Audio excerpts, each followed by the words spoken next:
The following is a special video presentation of the Hennepin County Library.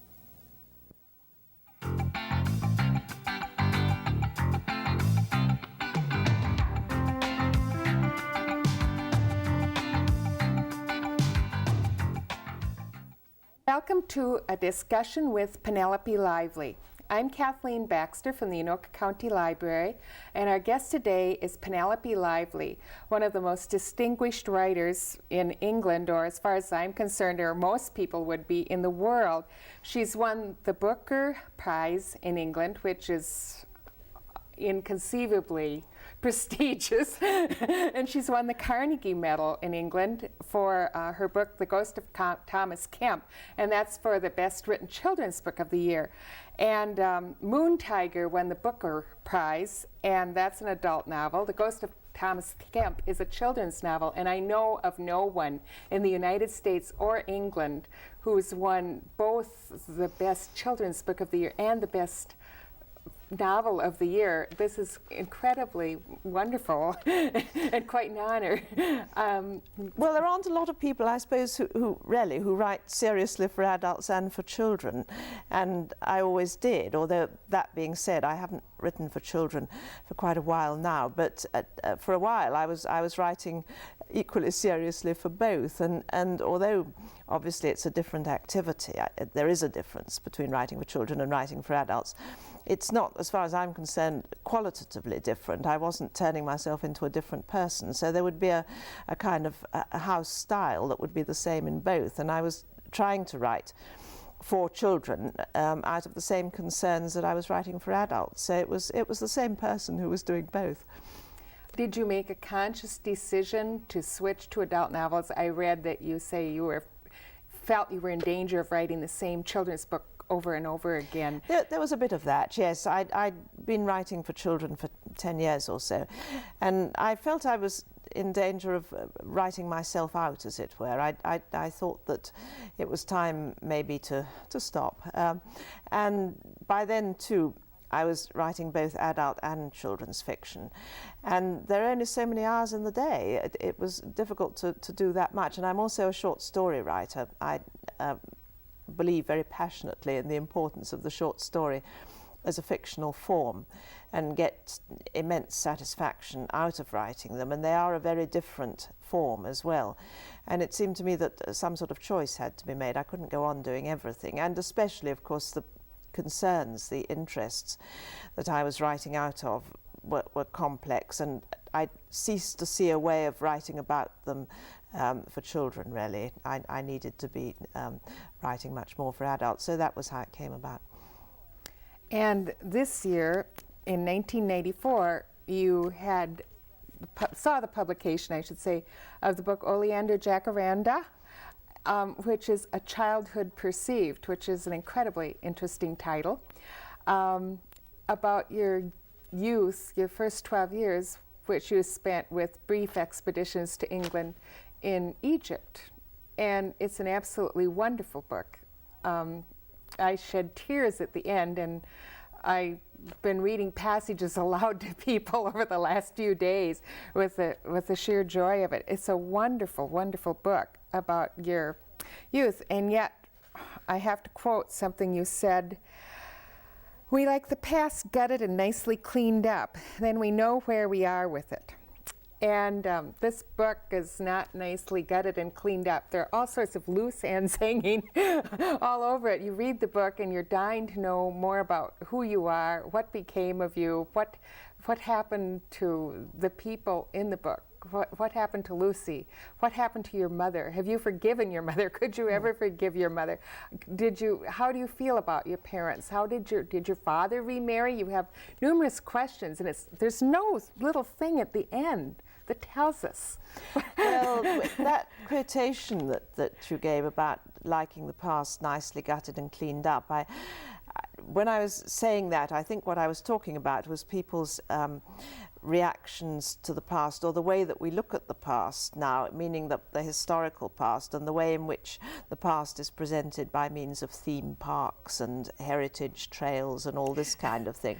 So as I was really talking about something else, I was talking about a sort of collective public way of looking at the past. And I don't think that the personal past in any sense can be gutted or cleaned up, absolutely not. And when I wrote this book, that was certainly not what I was trying to do. What I really set out to do was to use the kind of head full of frozen moments that we all have, all those slides of memory of childhood that everybody has in their head, which is no kind of sequence, but just like a kind of jumble of images. I wanted to take those out and look at them and turn them into language and put them down, and then try to see if I could use them as a way of looking at, exploring and discussing the nature of childhood perception itself, as to use my adult wisdoms and adult experience to look at this sort of head full of slides and see if I could see through them how it is that a child perceives the world, how a child views the world. And because also obviously I had to talk about what it was that this particular child was seeing, it's also a book about Egypt and the Middle East before and during the war, because I was born in Cairo in Egypt and spent my entire childhood there, so that although I'm English, I didn't actually go to England until I was 12. England was a completely alien place to me, so it's not quite a straightforward childhood memoir, and it does in a sense leave a lot of questions unanswered, because it ends when I was 12 and arrived in England, arrived not back in England but arrived in England for the first time, when my childhood came to a very abrupt end. So there are, as you say, a lot of loose ends. You do have a lot of questions. And did you see your parents as you grew up a lot? I mean, did you become close to your mother ever again? Well, my mother had not looked after me when I was a child. I mean, Yes. she did what was quite normal for English women of her time and her sort of society. She simply hired someone else to look after me from a baby onwards, so that I was effectively looked after by somebody called Lucy, who was first of all a kind of nanny, and then she turned herself into a governess. She also educated me because I didn't go to a school. Allegedly, there was no suitable school to send me to, so I was educated at home by this person, Lucy, who was my surrogate mother, effectively. Mm-hmm. And indeed, I did see my mother very much later on, never very closely. In fact, the other kind of traumatic thing was that my parents were divorced when I was 12. And when I went back to England, it was to a home with my father, because my mother married somebody else and had not asked for custody in any case. Rather unusually, she effectively didn't want me. So my father had custody and I became his child. I continued to see my mother quite a lot, but have never really been close ever since. No, she's still alive. She's a very old lady and lives in a nursing home, and she's my responsibility. But it's not been a close relationship. Inevitably, I think that childhood is a strange and intensely important period, obviously, and I think that unless you have been cared for by your mother, you're not very likely to be very, very close to her in later life. I can understand circumstances in which you might, but something has been lost. Something has been lost that's irretrievable. And you left Egypt in 1945, and you did not go back until 1984. Is that correct? That's right. Yes, I went back for the first time then about 10 years or so ago, and partly to try to find my old home. Well, I wanted to go back to the country anyway and to see it and experience it again, but I wanted to see if possibly my old home still existed, which had been back then in my childhood, was outside Cairo. It was in open countryside about 4 miles outside the centre of Cairo.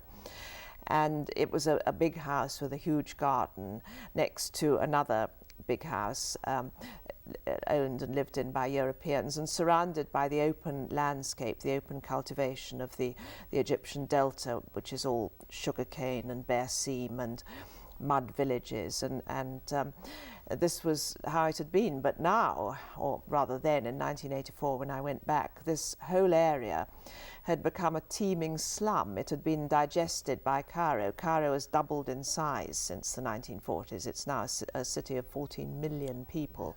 It's one of the largest cities in the world, and has just gobbled up the entire surrounding landscape. So the area where my home was now an area of sort of jerry-built apartment blocks and kind of rubble-strewn streets. Anyway, we set off to try to find it, my husband and myself and some friends who were with us.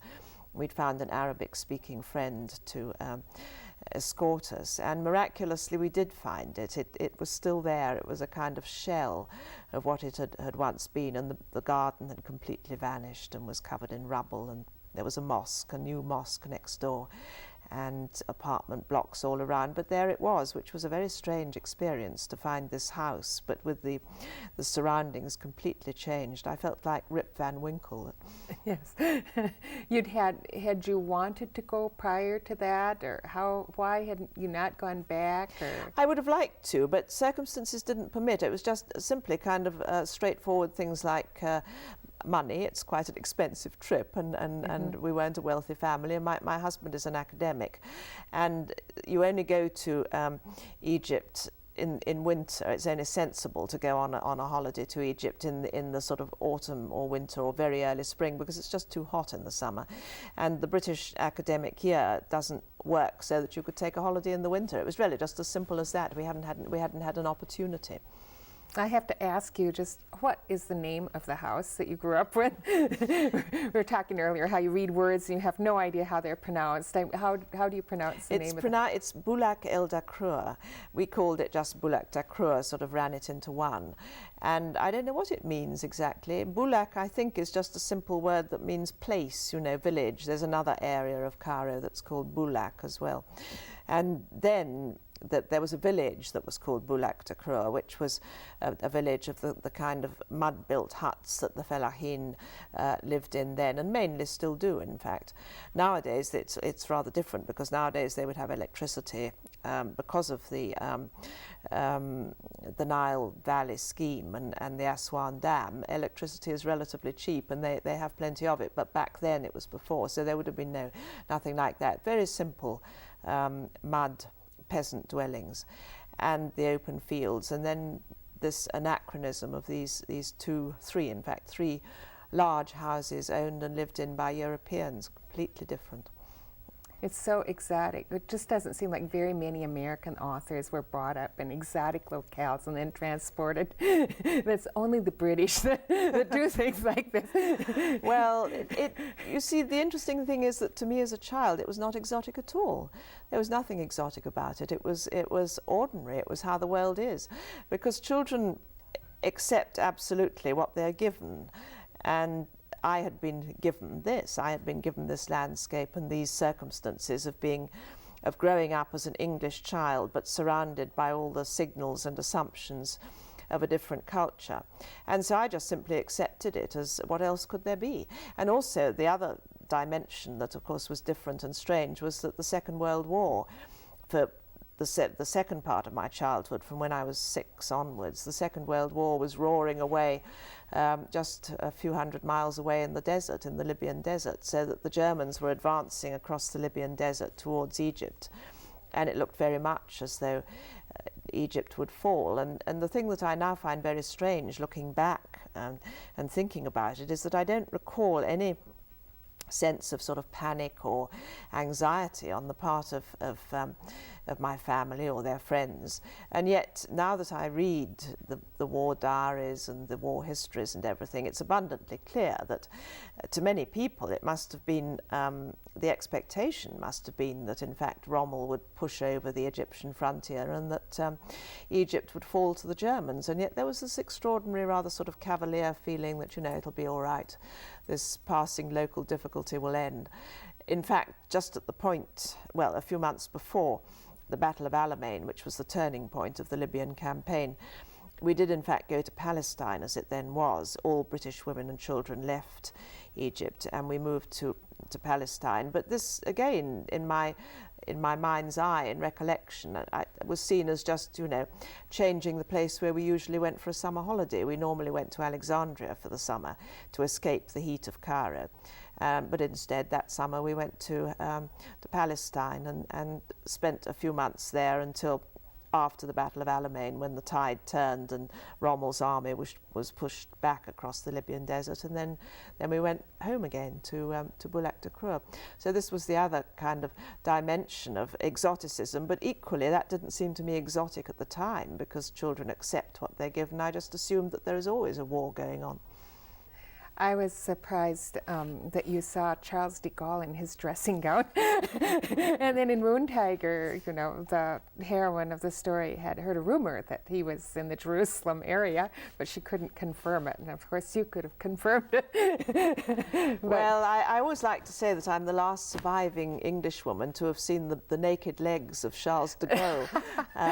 Maybe there are others, and they'll come up and dispute this. Now, how this arose was that that in the summer of 1941, Charles de Gaulle was indeed in the Middle East. I've since read his memoirs and diaries, and he was there, but there is no mention of him having been in Jerusalem, where I know that I was, and I know that where I saw him in his dressing gown was Government House, which was the residence of the High Commissioner, who was the British representative in Palestine. And you have to remember, of course, that this was, in those years, it was the British mandate, and so Palestine was under British rule. This was before the State of Israel, and it was before all these immense changes in the Middle East. So that it was a time of British administration, and Government House was the seat of the British administration. And I stayed there with Lucy, my nurse, who looked after me, because previously she had looked after the children of the High Commissioner's wife, so that she was known to them, and we had been invited to stay there. And we had to share a bathroom with General de Gaulle, and my memory is that we were told to keep out of the way at the times when he needed to use the bathroom, but I peeked round the door and so saw this tall, sort of camel-like figure loping down the corridor, wearing a paisley dressing gown and carrying a sponge with these long white legs protruding beneath his dressing gown. So I offer that to de Gaulle scholars as a little tidbit. This book, it's just filled with wonderful things like that.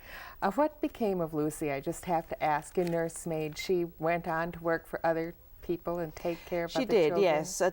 Of course, when I came back to England, by then I was 12, and I hadn't had any formal education in the sense that I'd never been to a school. So my father decided quite rightly that it was time I went to a school, but very abruptly, and it now seems to me, you know, rather harshly, Lucy and I were separated, and she went effectively.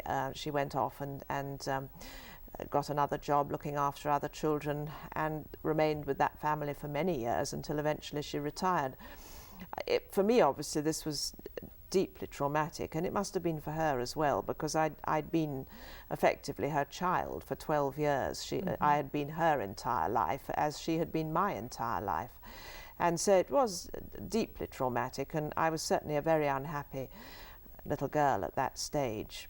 And many, many years later, when Lucy was an old lady, I always kept in touch with her, and I used to see her regularly. I'd visit her whenever I could, you know, once or twice a year. But not long, she died about 5 or 6 years ago at a ripe old age. But a few years before that, when I was visiting her once, she mentioned that she had some letters of mine that I'd written her when I was a child, when I was a schoolgirl, and she said, "Would you like to have them?" And I said, "Yes." I didn't remember anything about these letters. I said, "Yes, I would like to." And she said, I don't know quite where I've put them, but when I find them, I'll send them to you."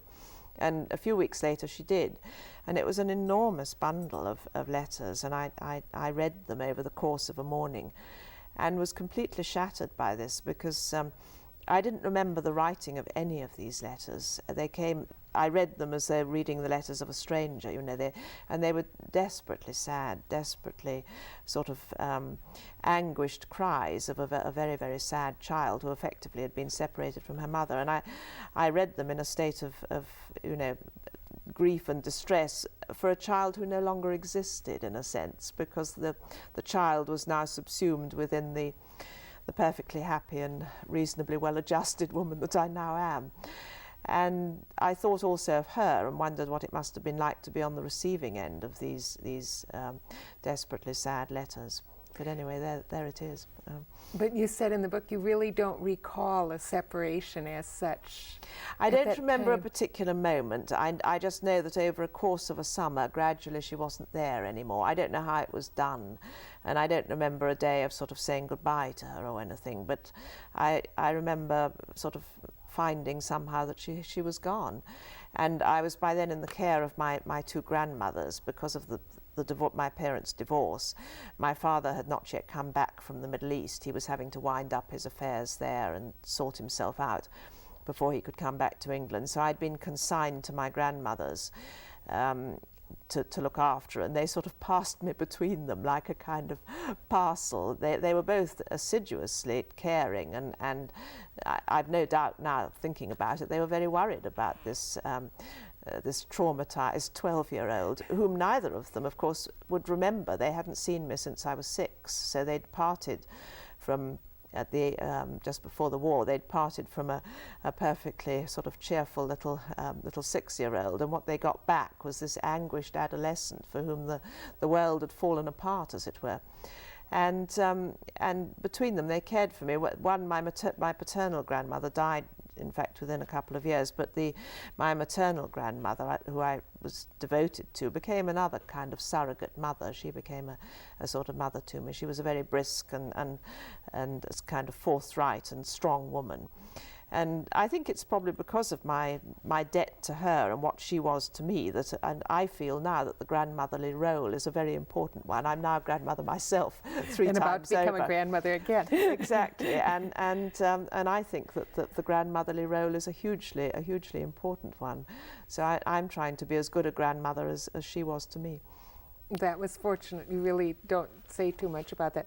You say you're a reasonably happy, well-adjusted adult, and yet you read this book and you think, how could a reasonably happy, well-adjusted adult who writes wonderful books come out of this terribly traumatic childhood?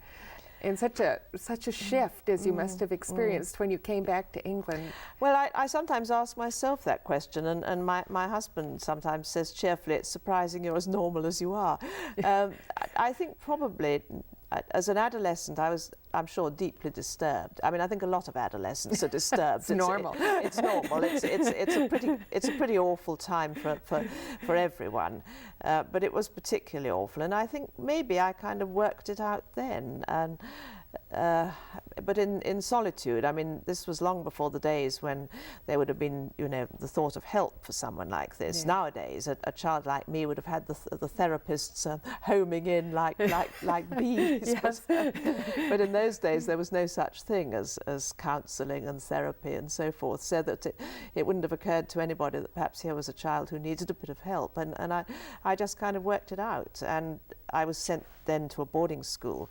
And there is, or was, nothing more rigid and devastating than an English girls' boarding school. I don't know if they're like that nowadays, but then, they were, well, a segregated institution, of course, just girls. And girls can be very cruel to each other, and they can be particularly cruel to an outsider. And of course, I was very much an outsider. I didn't know any of the ropes, as it were. I wasn't like the other children because I'd had this different background. And then there was the matter of the divorce too, because divorce was relatively unusual in those days, and it wasn't the kind of thing that it is now, where parents split up and it would be talked about in a kind of relatively airy way. I'm quite sure that it's still a traumatic experience for children, but then it carried with it a kind of social stigma. There were only very few other children in this school, of probably about 80 or 100 children. I think there were only about 2 others who had divorced parents. And I remember being summoned by the headmistress and told that, well, the implication that this was that this was distinctly reprehensible and quite possibly in some indirect way my fault, and that it would be best to keep quiet about this. This is not something you talk about, Penelope. I know your parents are divorced, but this is not something you must talk about. And this extended sort of beyond that a bit, that I got, you had the feeling that divorce was something to be talked about in hushed tones in an aside, and only by adults anyway. So that was another kind of stain on things, and that had to be got round, got over in some way as well. You say you were even reprimanded for having read the Oxford Book of English Verse on your own time, because they would teach you that. Well, it was an extraordinarily, it now seems to me, dramatically kind of Philistine school. It was quite the wrong school for the sort of child that I was. I was a sort of bookish child. I enjoyed reading. I'd had this odd kind of intimate amateur education with Lucy, where what we mainly did was read to each other, and we were both deeply committed to books and reading, and I loved Sounds books wonderful. and reading. Exactly, it was in many ways. And here I was now suddenly flung into a school where the whole ethos was completely different. It was a school where the heroines were the good games players, and to be good at work was considered, on the whole, not a terribly good thing. There was the distinct impression that if you shone academically, well, all right, so be it, but you were a bit of a dull fish. And I was quite a bright child as well, and I enjoyed work, I enjoyed learning, so that was a problem as well in a school where this was not, in a sense, encouraged. One of the punishments, in fact, in this school was to go and read for an hour in the library, which rather sums it up. And That's appalling.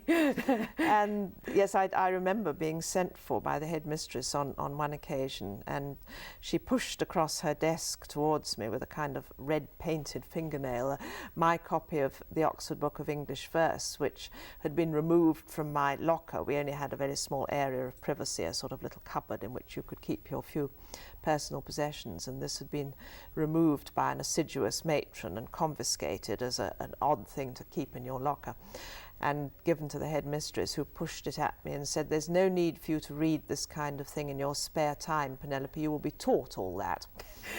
So that was the attitude to poetry, and I in fact wrote poetry in those days. I never have since, but I attempted to write poetry as an adolescent, but by then I was wised up, and I realized that this was not a thing that you would tell anybody about, so I kept this deeply hidden, this kind of awful subversive activity. Or indeed reading, which clearly was a subversive activity as well. I can remember reading privately and concealing the fact that I enjoyed reading, until eventually I escaped and escaped into the sunlight of a university and discovered that other 18-year-olds had been reading quite openly for years. Well, we are glad that you wrote, and we thank everybody for joining us today in a discussion with Penelope Lively.